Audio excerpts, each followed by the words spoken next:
DorkLair. Welcome to the ToyTubers Podcast, a show that is dedicated to talking about the hobby and sometimes business of being a toy-centric YouTuber. Today we have Matt from Nerdzoic, Big Nerdy himself. Welcome to the show, my friend. Hey, thank you thank you for having me. So, Big Nerdy, tell me when you started, how you started, what got you into YouTube to begin with? Yeah, absolutely. So you go back to 2020. I was working as a training manager for a food distribution company, and I had started to get involved in doing audio video stuff because I'm in Central PA, Harrisburg. I also covered a site up in Boston and a site down near DC. And I was really not enjoying the fact that I was traveling so much for really pointless reasons. So I started creating videos of truck driver training pieces that I had to give them. And it was, I'm really bad at this. I wish I knew how to do this. Then March 28th, 2 weeks after COVID hit, like many others, I was terminated and let go. And I had nothing to do. And I had actually just spent money on upgrading my Mac a bit so I could do video editing. And I had just invested in like some parts for my phone to do the recording on it. And I'm like, you know what? There was a little period before Nerdzoic started where I did restaurant stuff. And I recorded a couple of videos because I'm an old school restaurant guy. And it was terrible. Like, it was just the most brutal person on camera you can imagine. And my wife wanted to tell me, she wanted so bad to be nice and tell me like, oh no, it's not that bad. And her way of doing that was, hey, why don't you do something you actually care about a lot then? Like, talk about toys. And I'm like, all right, I guess I can do that. It's not ever going to go nowhere, but I mean, I guess it would be a fun way to learn the process. Over the years, so you started with a couple restaurant videos, you switched over to toys, and you were doing reviews initially, and over the years, how has it sort of changed for you? Yeah, so when I looked at YouTube, I had a lot of time on my hands, which was something I had never had before. So I watched pretty much every toy YouTuber you could think of. And one of the things I saw was that like the review market, it was so saturated. Yeah. Everybody was doing the same thing. Everybody was doing, hey, we're going to have, they were basically all trying to be the next Shartimus. And it was down to like the intros were the same. The whole thing was, everything was the same. And I did some reviews for a while, and I wanted to put a unique twist on it. And my unique twist was that I did like grading scales and used a bunch of fancy graphics. But in the end, I was like, I'm just trying to take what somebody else has done well and do it my way. Let's try to be innovative and let's try to do different things. And that's what led me into really embracing the idea of like the top 10 format, doing a lot of crowd polling to come up with ideas for videos. And, I was, again, so bored during COVID with nothing to do. I was watching, one of the biggest pieces of advice I give people for YouTube is to watch videos that are not about whatever it is you want to make videos about, because you'll learn things. And the biggest thing I learned the biggest thing that helped me was I was watching baseball card collecting videos. And there was a guy who grew his channel super quick just doing research on numbers of various cards and doing top 10 lists. So most valuable Barry Bonds cards, most valuable Ken Griffey cards, most worthless cards from the 90s. And I'm like, I could probably apply this to toys. Right. Nice. That's brilliant. I find that I enjoy making those kinds of like, I don't know what I would call them, sort of like content videos almost is sort of what I say, rather than my like review videos where I do breakdowns or, lists or things like that. I find those to be very like highly engaging, like the audience engages them really well, but also really time consuming to to make, like to produce and plan and all that stuff. Yeah, it is incredibly time consuming. And one of the switches I had to come up with in my mind is And I think everybody needs to ask themselves this if they're getting involved in YouTube. Who is your videos for? How are you helping them? So if you're making review videos, it's an honest answer, right? You're trying to help them decide if they wish to buy this. Yeah. Well, okay, that's why I started it. But then I was like, okay, what other value could I possibly have? And I quickly learned that people just enjoyed hearing varying opinions on things. And, they enjoy learning things. They enjoy, honestly, being entertained. 10 minutes away from whatever craziness is going on once or twice a week, and people loved it. Yeah, that's awesome. How about so I guess, we're not talking about toy reviews here at this point, but like in terms of your gear, your editing, your process, like how do you approach crafting a video? Yeah, that's a great question. So it's changed so much over time. Right now, I have a pretty tight workflow, but as I try to do new things, everything changes. So right now, I'm doing a series where I'm going on the road to people's houses and filming their collections. And my theory here is it's like MTV Cribs meets diners, drive-ins, and dives. Right. And it's been incredibly fun to do. But while I would go so far as to say I'm a darn good video editor, I'm really bad as a producer at producing stuff, getting video that's not shaky, getting nice sounding audio. There's a reason everything I film is done in a dummy-proof studio where all I have to do is flip a switch, because I'm good once the camera comes on and the post stuff, not in between. So doing that has been a whole process of figuring out the best way to do it. But really, it's changed a lot over the years. When it started, it was, okay, I watched all the different YouTube channels on how to make YouTube channels, which is an oxymoron that I appreciate more now. And those are like the most successful YouTube channels of all of them. Well, it's funny because I was looking at it. I'm like, it's interesting. Not one of these guys has made a YouTube channel about something other than making a YouTube channel. And I have been toying with making a secondary channel that's just like a business and growth channel. And I'm like, I might actually do well because I'm one of the few people who can say, like, I took a relatively niche hobby and grew it quickly. So it is interesting. But as I watched them, some guys are like, well, you need to script everything. Other guys are like, no, bullet points only. People don't like scripting. And I started with bullet points and it didn't go well. And it didn't go the way I expected. Like, I didn't expect to become that person who is editing out breaths. And that's what I quickly turned into. My entire nuts to bolts process, if I did it alone, was taking 8 to 10 hours of video for a typical video for me. Last year in August, I finally, after 2 years of unemployment, got a job, went back to work, and it was, okay, how do I make this work? So I hired a video editor. And I've been using a video editor since July of 2021. Yeah, about that.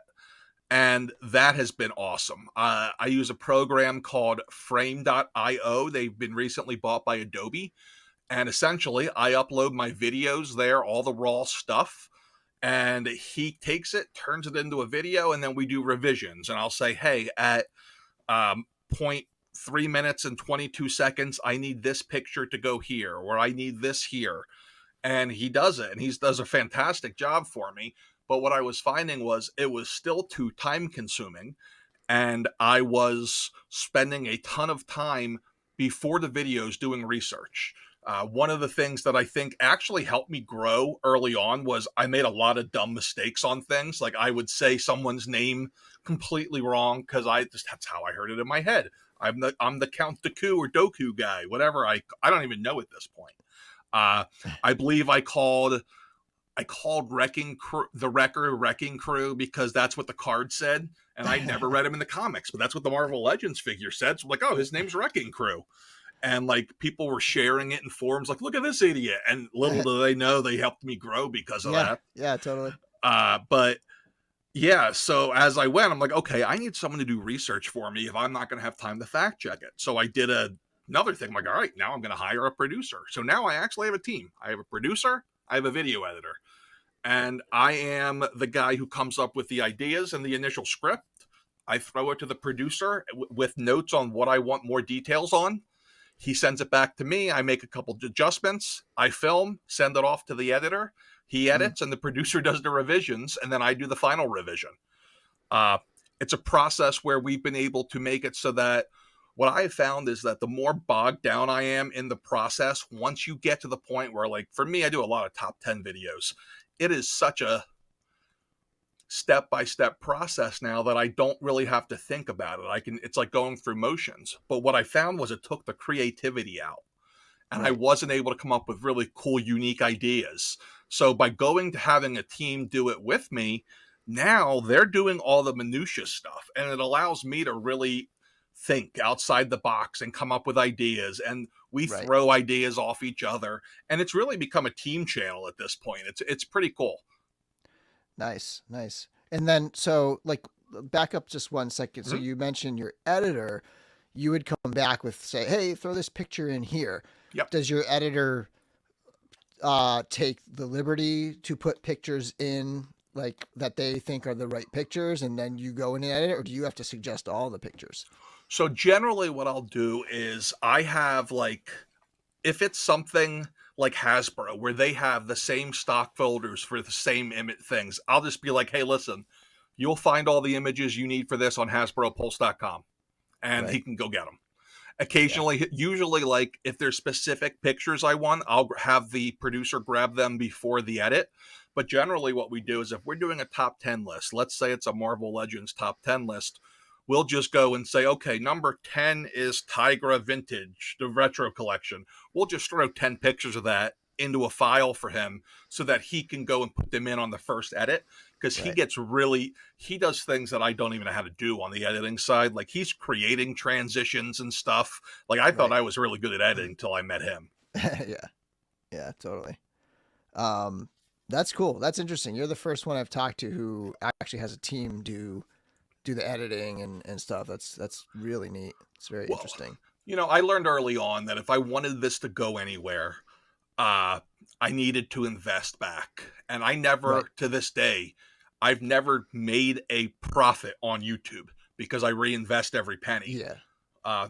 On average, each month pays for my editor and my producer, because it's a paid position. So like anything I make, it's paid to them. Now, that's okay with me because, you know, if you're using YouTube to grow something else, it works out perfectly. Or, like, honestly, my other theory was, even if I became the next Mr. Beast, I'm a middle-aged bald Mr. Beast. Well, okay. Well, if the channel keeps growing, I'll be able to pay them and pay myself.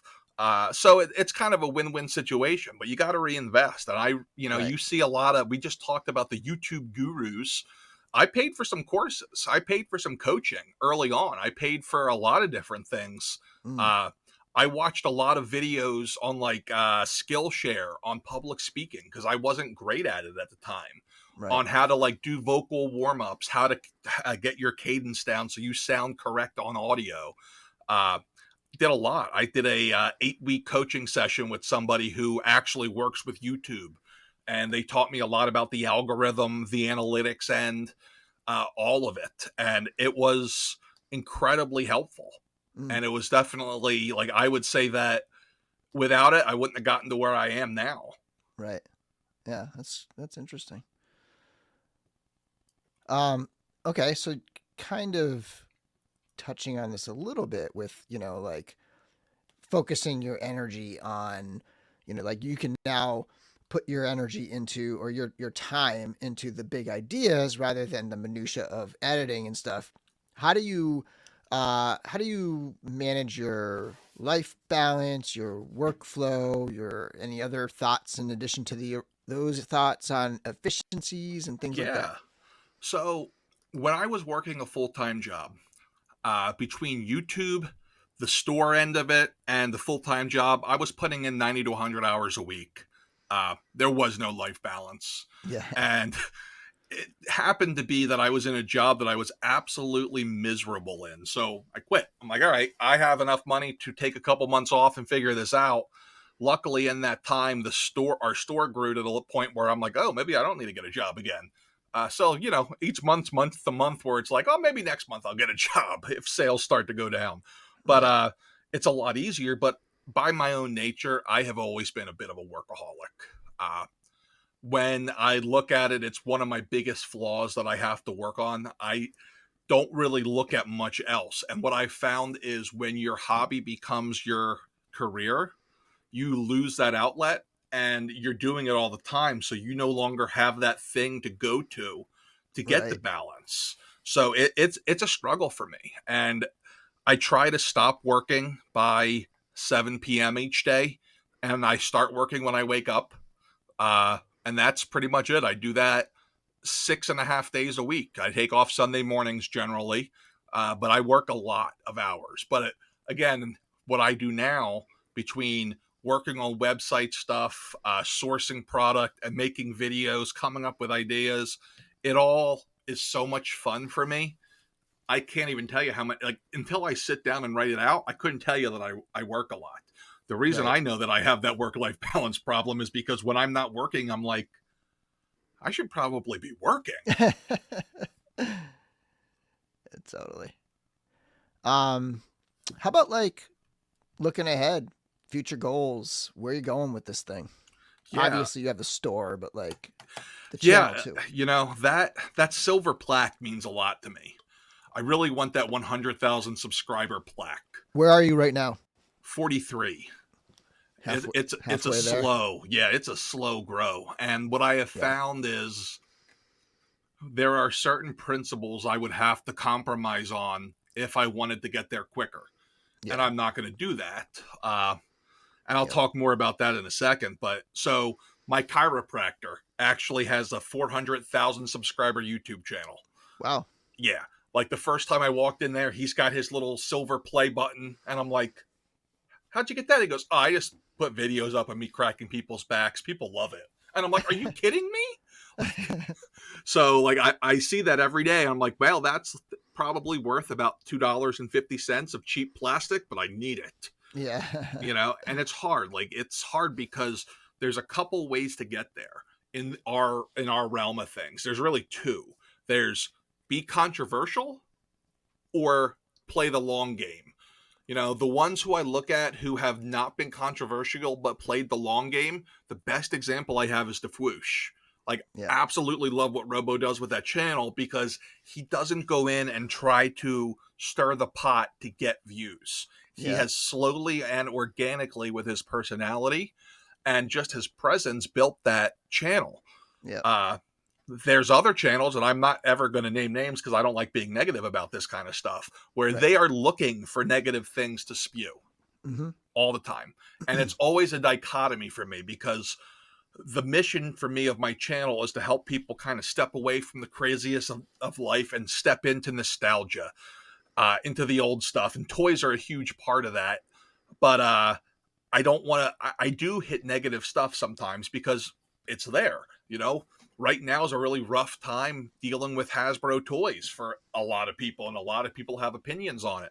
But if you go back a year, I was not being rough on Hasbro because I like their corporate direction. There's a lot of people out there who are going to be rough for the sake of creating views. Controversy creates clicks. Yeah. And it's a hard dichotomy because you don't want to be negative, but on the other hand, that's what people want. My best videos are when I'll do like a worst of list, Mm-hmm. or if I'll say like, this is what really makes me mad, or this sucks. That's what people want to see. They want to see that kind of stuff. Yeah. It's definitely, it's a struggle because that's what brings in new viewers, but your current audience does not love that because they come to you for a different reason. So Mm-hmm. that's where the balance part comes in, and it's hard.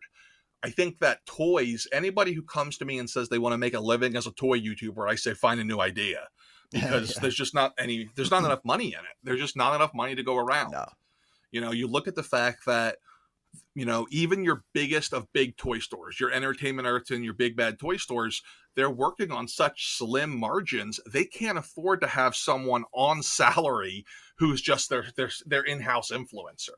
It's Right. not like other industries. So, a lot of those places don't even pay in cash. They pay in store credit. So that puts you in a situation of, well, how do you make money? The ads are never going to do it because you're not going to get millions of views on every video because there's not that kind of audience out there.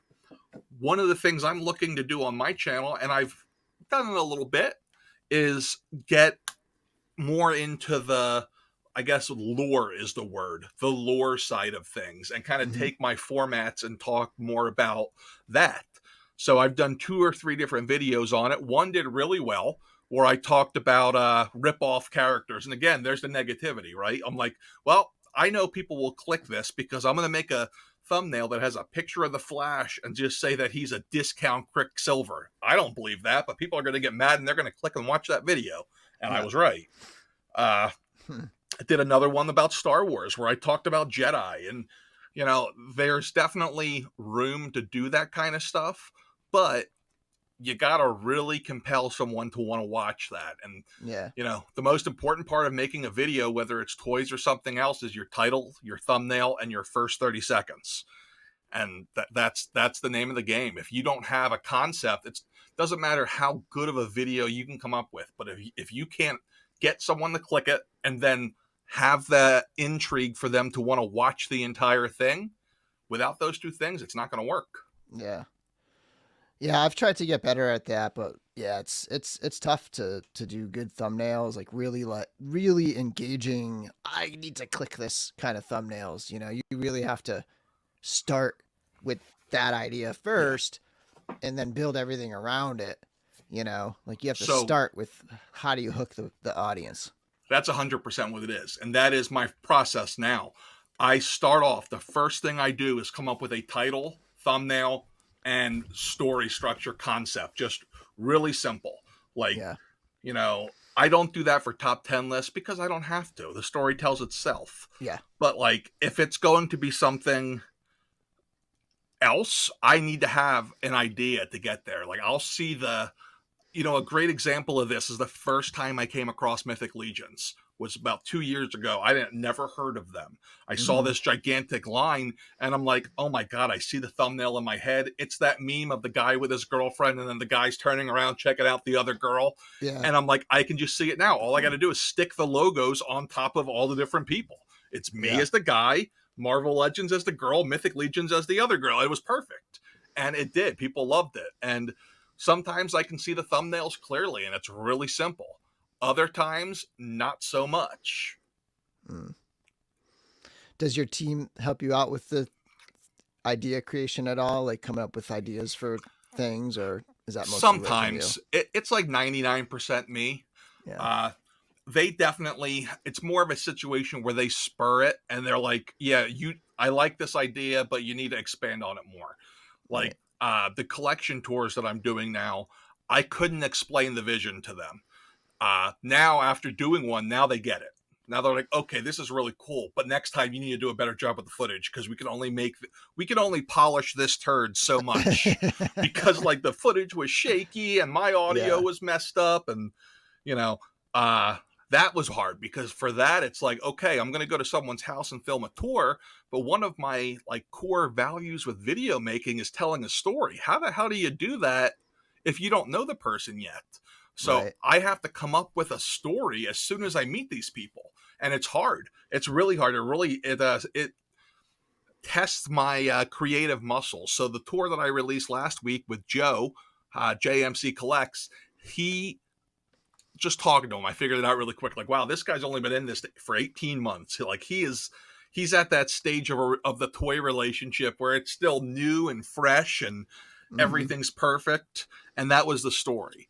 The second video, the one that comes out this Monday, this kid, he's like 22, he's in college, and I pull up to his place and it's like a college apartment. And I'm like, well, how much of a collection can he have in here? Never seen anything like it. Like rough estimate, conservatively $80,000 to $100,000 worth of stuff in that college apartment. Wow. He forewent a kitchen table. He had 2 chairs and a bed, and everything else was displays. And the story became quickly, hey, look at that. You can fit a lot of stuff in here. I'm not advocating that you want to live like this, but if you wanted to, you could. So it was one guy. It wasn't like a college. It was just he lived by himself. Okay. Lived by himself. He had a 2-bedroom, and he might have had a 3-bedroom, but he literally had the smallest room for his actual bedroom. and Right. everything else was the toys. That's cool. Um, that's really interesting to me. Like, how do you get to that point at only 22? Like, how? Like, I just imagine my pile here, like that. It's been years and years and years. But like, when I guess if you are 22, maybe if you were like really into it when you were little, and then you just kept everything and kept going and going and going. But like, what was this guy's He's story? it was the strangest thing. He was a super sweet guy. He goes, well, I fell into a lot of money, and so I'm like, okay, well, I'm not going to push that further. Right. But like, he clearly did, because he's not Okay. affording this on his GameStop salary. Yeah. But he must have like grown up watching a brother or a parent's VHSs, because everything that we grew up on, he knew all about.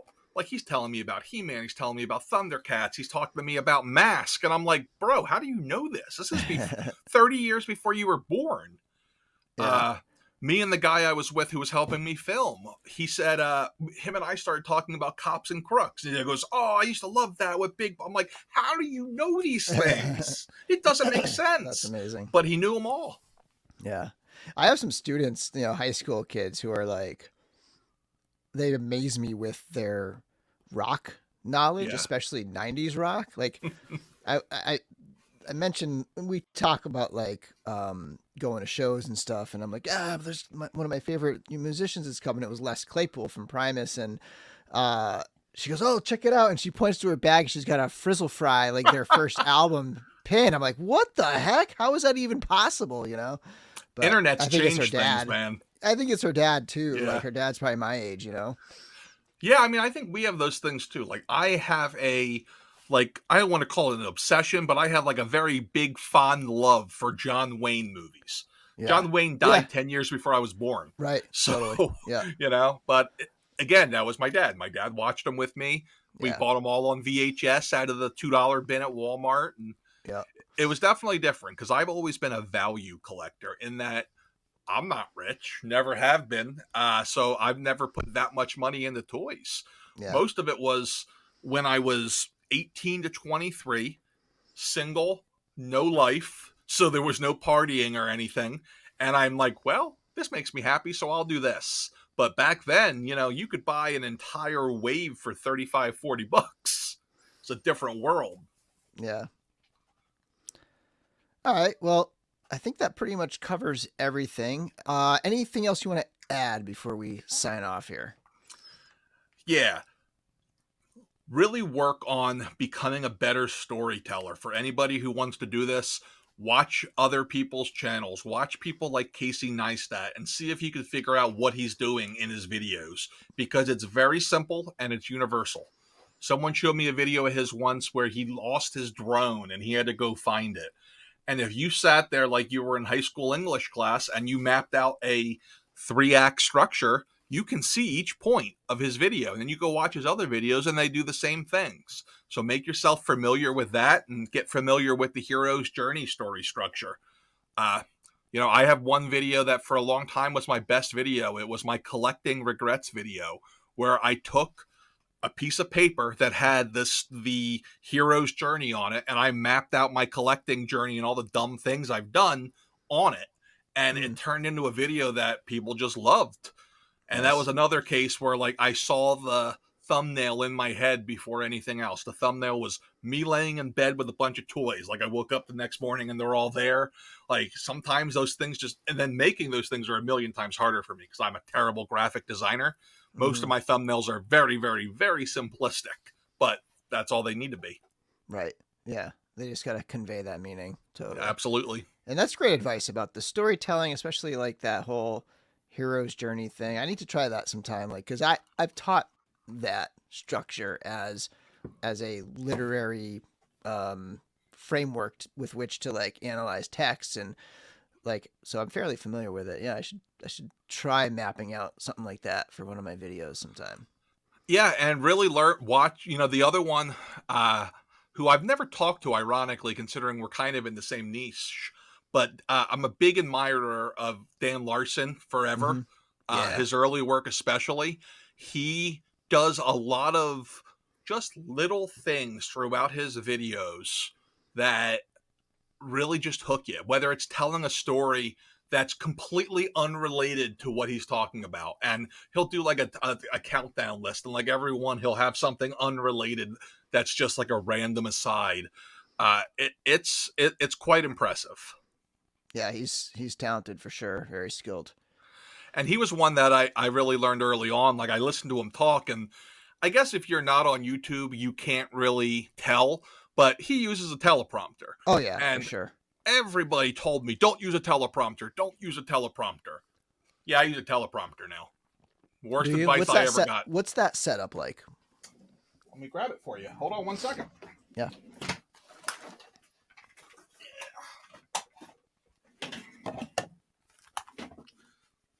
All right. $99. It's called a Padcaster. Okay. Your phone slides into there, and Right. you use a app called Teleprompter that's free, and that's it. It literally, they have different rings that it comes with to go on the lens of your camera. Okay. And that's it. Just really easy. The big thing is keeping the glass clean every time you change it out, or else you'll see that. But everybody has their own teleprompter strategy.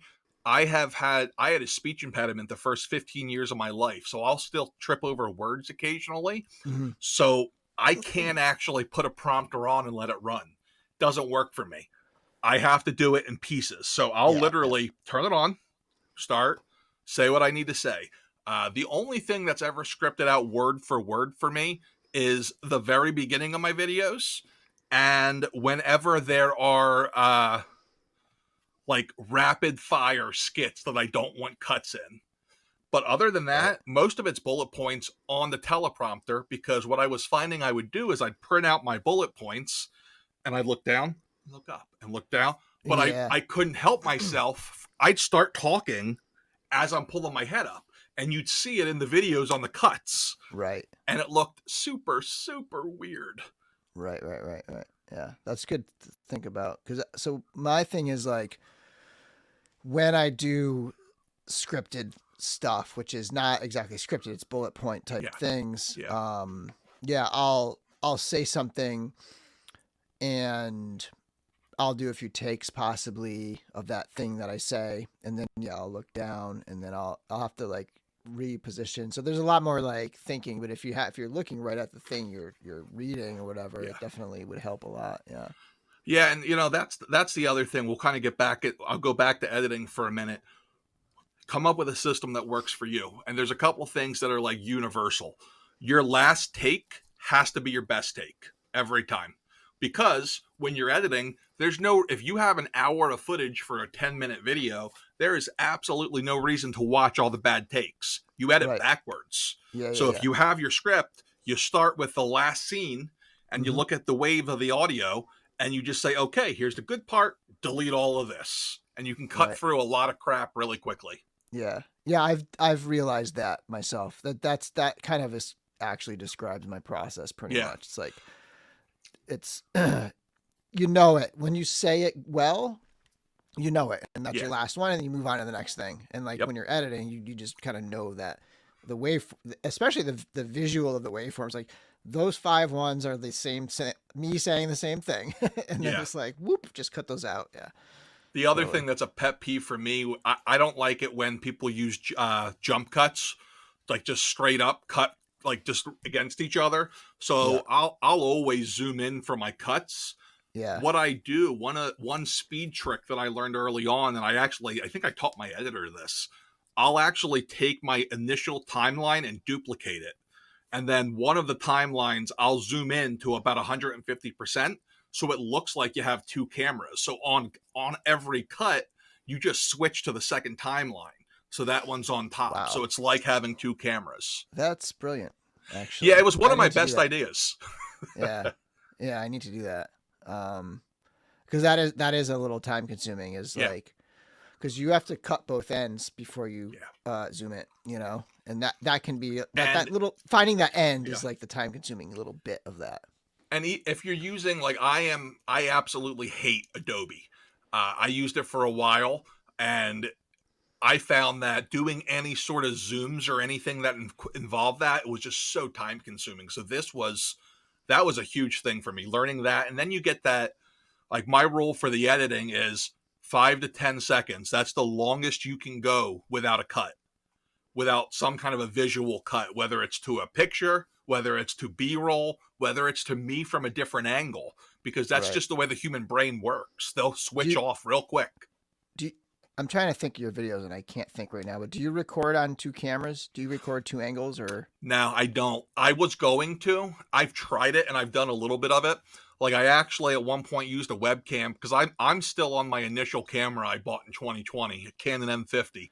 Uh, Right.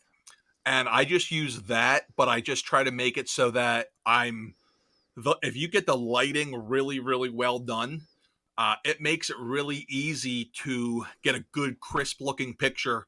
And from there, I just take that one, and now it looks like I have two cameras because one is zoomed in. Right. And if One you're thing filming I've in seen 4K, it's even better. I don't do that though. One thing I've seen people do in my exploration of like editing skills is to, I guess it depends on what's your surroundings are, but like is to mirror it. So like when you go to like a jump cut and you have a zoom in, like maybe it's mirrored so it almost looks like it's a second camera. You know Yeah, what I mean? That's kind of that's a interesting. good idea too. I never thought of that. That would definitely be a way to do it. Yeah. I've always been all about speed.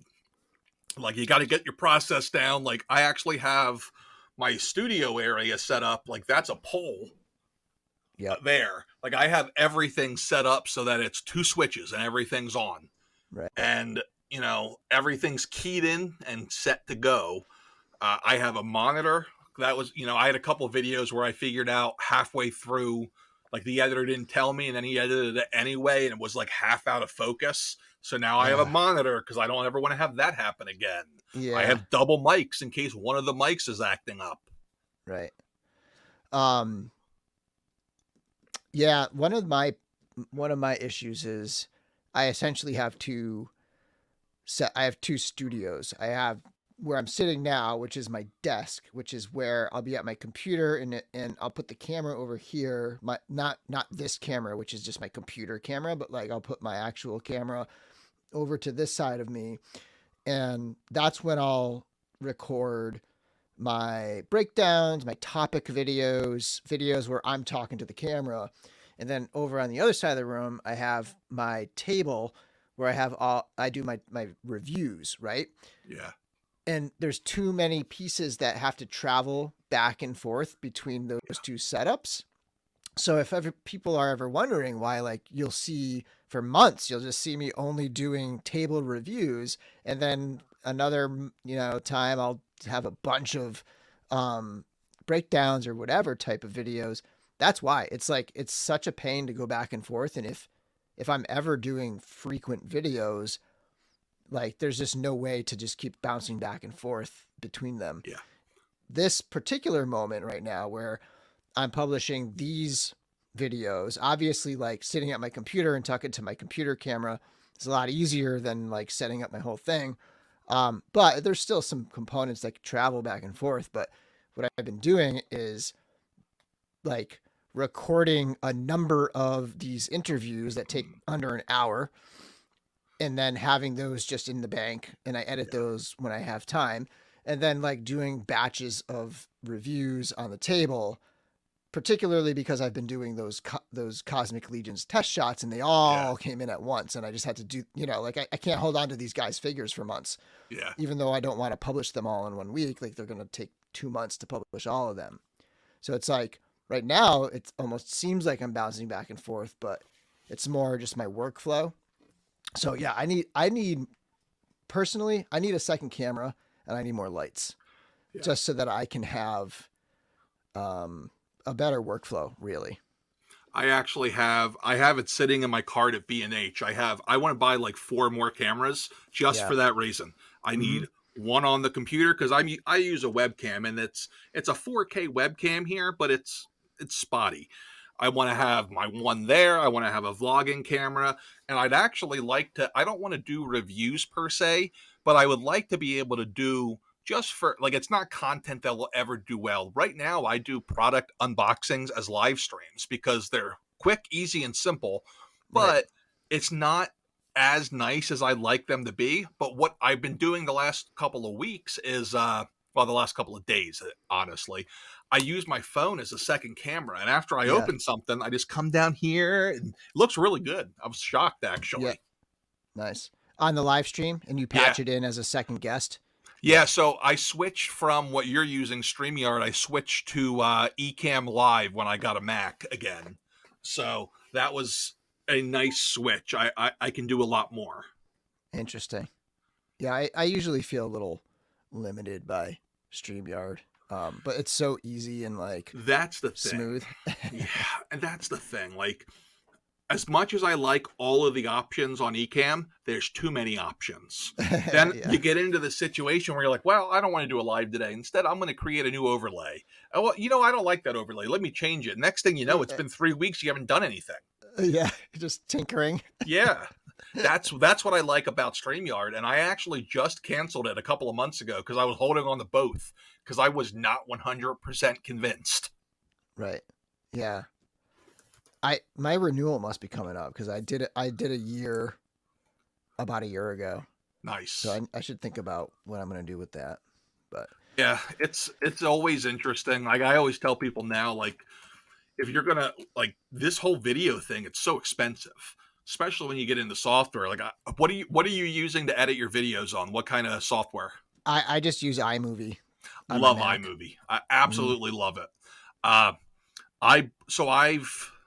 I've done Adobe. Hate it. I started on iMovie. I never would have gotten off of it. But after like 3 months of making videos, my 2014 MacBook Air was like dying. Yeah. There was nothing left.